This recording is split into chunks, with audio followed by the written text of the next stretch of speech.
Hello YouTubers, this is the noobifier. On Friday the 19th of February, there was an hour-long Star Citizen live titled Landing Zone Content Team, Here's What You Need to Know. The show was a breakdown of the process of making a landing zone, starting at ArcCorp social module and bringing it all the way to current. The original version of the landing zone was pre-procedural and built as a simple level rather than a living, breathing area. The team spent time working on how it would need to be rebuilt to suit our future needs. There were questions about no-fly zones and other challenges that they've mostly overcome. Jared then brought up the conversation to Alpha 3.0, which was Levski, a small planetoid. Being the test sled, most of it was hand-constructed, and again further lessons were learned from the process, including the idea of being more economical with polygons. If you remember, this was before the current elevator tech. It had an ASOP terminal and literally was the grandfather of all future landing zones. It was complex to navigate, it was originally poorly signed, and the team today said it was a valuable initial test bed for all of our current systems. Levski was recently removed for Xenothreat to improve performance, and when asked about its future, the team said that they wanted to recreate it with the newest tech, with better textures, and that the geometry should remain basically unchanged. All landing zones are being worked on to include gameplay features such as hospitals, repair, and other common features. Levski will also in the future be adjusted to include these gameplay features. Grimhex was next after that, but it was very different as it included an entire asteroid field. Grimhex was added immediately after Levski because we needed a pirate or lawless area.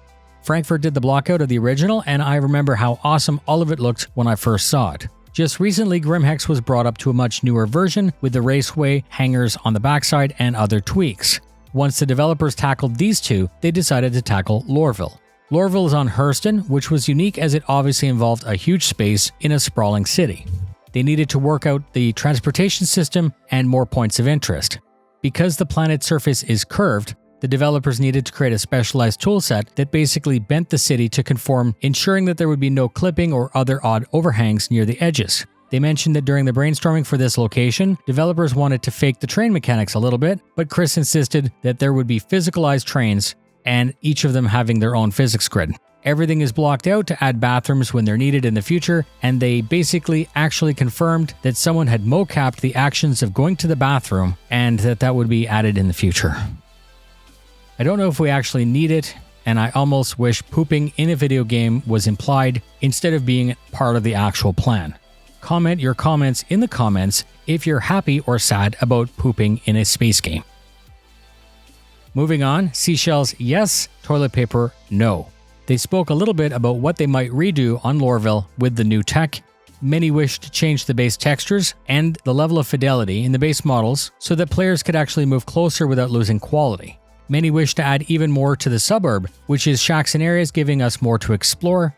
After that, the discussion moved on towards Area 18, which required fully modeled procedural tech for the first time. They began with the central landing zone and the historical core of what was known as the social module. They said that moving towards flying bus rather than tracked trains, they were able to move areas of Area 18 further apart. This transportation system also allows for future work to be added easily. Efforts to add movement in Area 18 resulted in a 2D moving surface that looked like cars driving along a road. This was added all over the surface, and because of how it's created, it had very little cost to add marvelous looking scenes on approach. Another challenge was that the new procedural tech was actually meant to make a surface of a planet, not buildings. The building qualities were scaled between the hero buildings, those are the ones that we can fly around, and then the lower quality buildings that sit below the surface. With New Babbage, snow and ice was the next hurdle. They knew that the player-actor system was going to be added with real-world risk associated with operating outside. Modeling how snow drifts into areas and on buildings was a deliberate effort. Specialized assets were created to speed up the process, but it sounds very much like New Babbage was also handmade rather than procedural. Jared did a lightning round.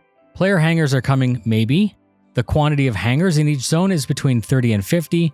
The CBD tower landing pad was removed, and they had no real reason why it was removed other than to say that there was changes in how hangar tech was being developed. Adding elevators with glass might now be a thing now that they are less faked. Landing pads in major zones are going to be reserved mainly for AI traffic. Hangars in major landing zones are going to be reserved mainly for players. Some of the planets in the future may have more than one landing zones. The Metro Center industry line might be fleshed out in the future. There are many more undiscovered Easter eggs out there, so we basically need to try harder to look. And that's it. Thank you very much for spending your time with me. Fly safe, and I'll see you in the verse.